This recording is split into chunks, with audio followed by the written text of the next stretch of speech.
We play and call it work.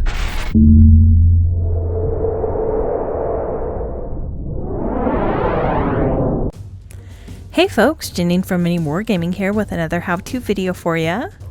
In this video, we're going to continue painting this Tzeentch head on Archaon Everchosen.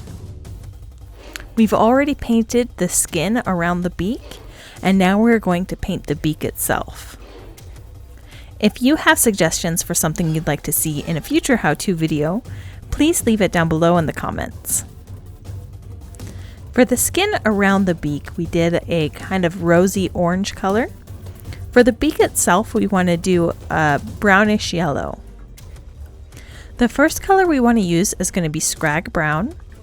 We're going to mix this with a little bit of lamian medium, and we're going to apply this all over the beak. We want to apply it in thin layers, so it's going to take us a couple coats to get a really nice solid color. We want to make sure that we get all over this beak area, right up into the area where it curves around the nostrils and on all of the sculpted teeth of the beak. And then as we go into this inner jaw area, there is a thin line of beak before it transitions into a more fleshy area of inner mouth. So we want to paint right along that line and not necessarily worry about any of the inside area of the mouth, which is going to be painted more of a red color later. Also, right now the beak is black, and with this brown color we want to try and leave a very thin line of black between the skin of the beak and the beak itself, just so that the two remain very distinct from each other. Here's the beak after we've started everything with that base coat of scrag brown. Our next color is going to be Jacaro orange. Again, we're mixing this with lamian medium, and we're going to do that with all of the colors that we're using for this video.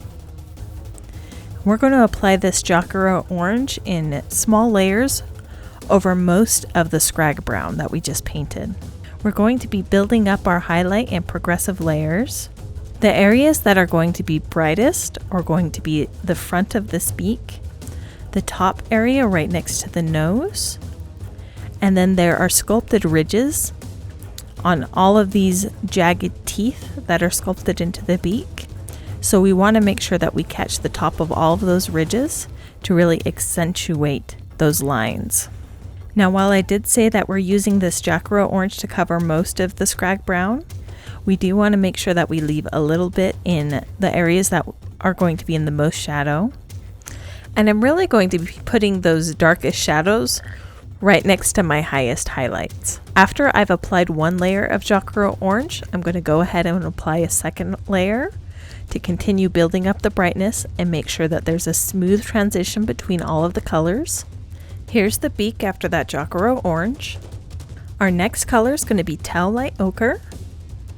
I'm going to be painting this color pretty heavily on this front area of the beak, really pushing the brightest part of the color toward the top.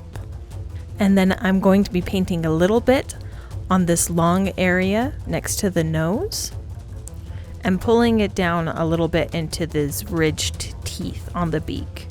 I probably applied this color over about 75% of that very front section and about 50% of the rest of the beak, making sure that I layered it up towards the areas that would be hit by the sun. Here's the beak after that Tau Light Ochre. Our next color is going to be Averland Sunset. We're going to apply a couple layers of this yellow color. Our first layer is going over probably about the top third of the area that we want to have highlighted. Our next layer is going to cover about half of that. And we don't need to use a lot of it to really make things seem like they're shining in the sun. Here's the beak after that Averland Sunset highlight. We want to do one final super highlight, and we're going to use Flash Gets Yellow. We're going to use this color to do just a little bit of lining and make everything stand out just a little bit more. So I'm carefully tracing this sculpted line at the very front of the beak. I'm going to apply a little bit on the teeth especially at the very tips. And the lower beak I painted to be a little bit darker than the top area that would be in more sun. But I want to make sure that I use this really bright Flashgitz color to highlight the very tip of that as well. Here's the beak after that final Flashgitz highlight. Our final step is going to be to take a little bit of Fugen Orange shade, and we're going to apply this in the shadows just to tint them a little bit. We're just going to line all of the areas where the beak transitions into that beak skin, and we're going to put a little bit of this color in all of the recesses of the teeth and anywhere that's in the darkest shadow. After that Fugen Orange has dried, the beak is completely done. Thank you so much for watching. If you'd like to see more how-to videos, I have another one where I painted the skin around the beak in the MiniWarGaming Vault in the link down below in the description. If you don't already have a Vault membership, go ahead and click the link. You can sign up for a 7-day free trial and get access to my video as well as hundreds of other videos in the MiniWarGaming Vault. So go ahead, click the link, start your free trial, and happy wargaming!